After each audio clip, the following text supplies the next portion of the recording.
Democrats in Congress are opposed to Donald Trump's presidency in every conceivable way. Cabinet nominees are confirmed at their slowest pace since George Washington's first term. Some Democrats already talking about impeachment. A new Politico poll says most Democrats support obstruction. Does that mean this will continue the gridlock? Democratic Congressman Jim Hines of Connecticut says despite this obstructionism, Democrats had been more accommodating than Republicans were under the previous president. He joins us now from Baltimore. Congressman, thanks for joining us. So it does seem... Tucker. And I think that the Republicans did oppose President Obama pretty much from the beginning, but they didn't call for his impeachment 2 weeks in. I mean, this does seem like a new standard of unreasonableness. Yeah, but Tucker, the Democrats are not calling for the president's impeachment just because a couple or one or two or three may have. They're not calling for his impeachment. Most of us recognize that if he commits a high crime or a misdemeanor, and oh, by the way, the political realities of this are such that until, and this will happen, but until a majority of the Republicans in the House see him as a political liability, it ain't happening. Yeah, no, I mean, that's true, but still, it says something. So, I mean, just for example, you had these votes, and you had the Senate Minority Leader, Chuck Schumer, voted against Elaine Chao at transportation, who was, of course, married to Mitch McConnell, the Senate Majority Leader. Like, what principle was he upholding by voting against Elaine Chao? Did he really think she was like an extremist or racist or something? Like, what was that? I don't know, but look, I don't know what's in Chuck Schumer's head, but no, there's no question that what used to be a body of great comity, of people working together and showing great deference to each other, is not that anymore. And it's not just Chuck Schumer. Look, a lot of Democrats are still smarting over the fact that Judge Gorsuch, who by all accounts is a widely respected jurist, nonetheless is going to take a seat that Mitch McConnell decided without historical precedent and certainly without rooting in the Constitution that President Obama wasn't going to even get a hearing in the Senate. So, yeah. I mean, yeah, it seems to be a pretty ugly place these days, but you can hardly pin the blame on Democrats here. Well, I mean, they share part of the blame, but I think you make a fair point. They didn't even have a hearing on Merrick Garland, and I think they should have. Okay, so I agree with you on that. Right.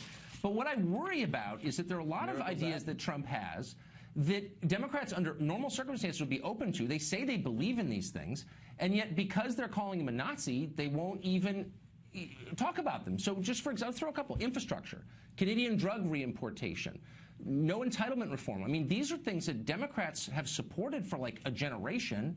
Are they going to meet him on these things? Are they going to support them, even though they come from Trump? Yeah, but Tucker, step back a second. Calling him a Nazi? Come on. What if we'd characterize the entire Republican Party as Joe Wilson, who shouted out that the president was a liar? You've always got your loudmouths in both parties. The Democratic Party is not calling President Trump a Nazi. We're calling him profoundly problematic. I sit on the Intelligence Committee. I spend a good part of my day looking at what Russia is trying to do to us and what they did to us in the election, and yet the new president finds it in his day to call out Nordstrom's, to call a judge, a so-called judge, to attack the media, but he hasn't made one critical comment about Russia. I mean, okay, right.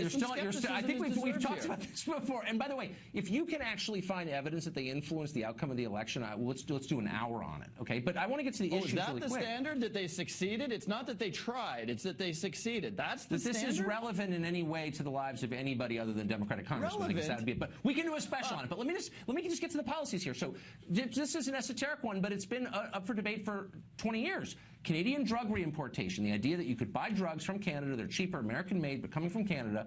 No Republican's been for this. Trump is for this. Democrats have always said, we're for this. Will they be for it when Trump suggests it?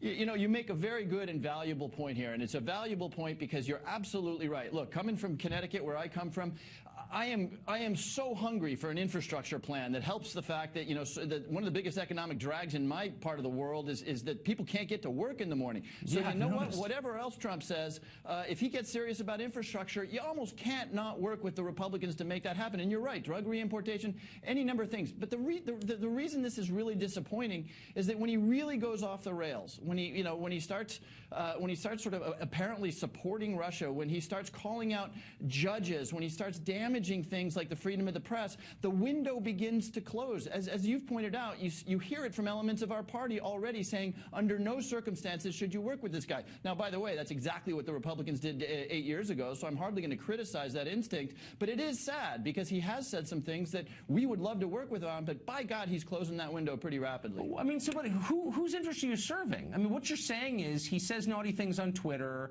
or he doesn't have a lot of self-control. Therefore, I'm not going to work on behalf of my constituents for things I've said for years I was for? I mean, That is how is that defensible? Did I just say that? I just made the point. I think I used the word I would be really hungry. I think that, you know, try as you might, Tucker, what I said was I would be really hungry to work on infrastructure, to work on some of the things that he's talked about, but the political realities are such that if he keeps behaving the way he's behaving, and look, his behavior appalls Republicans as much as it repulls Democrats. If he keeps doing that, he's gradually closing a window which will make it harder and harder to reach across the aisle. No, look, I have all kinds of needs in my district, and I want to work with a Republican president, but there does come a point, and it's not just being naughty on Twitter, Tucker. It's striking at the very foundations of the freedom of the press, of how the intelligence community serves the president. That's not just of the press, being naughty really, on Twitter. I think the Obama administration actually pulled the phone records of one of our reporters here at Fox because they didn't like what he was reporting. I don't remember a lot of Democrats, you know, passing symbolic resolutions denouncing that on behalf of the free press. Or when the former president attacked us here, nobody said boo. I can't remember if I spoke up about it. Look, there were things in the Obama administration. But Tucker, try as you might, just because you can find one example of a naughty thing that the other administration did does not justify far more egregious violations. Look, President Obama never called it the failing New York Times. He never even picked on you guys, even though he was more than warranted in doing so. So trying to draw an equivalence here is just absurd. I think I was a little more attentive to the former president's statements on the press, perhaps, than you were. But anyway, I just hope that the issues can rise to the fore. Congressman, thanks for joining us tonight. Thanks, Tucker. Up next.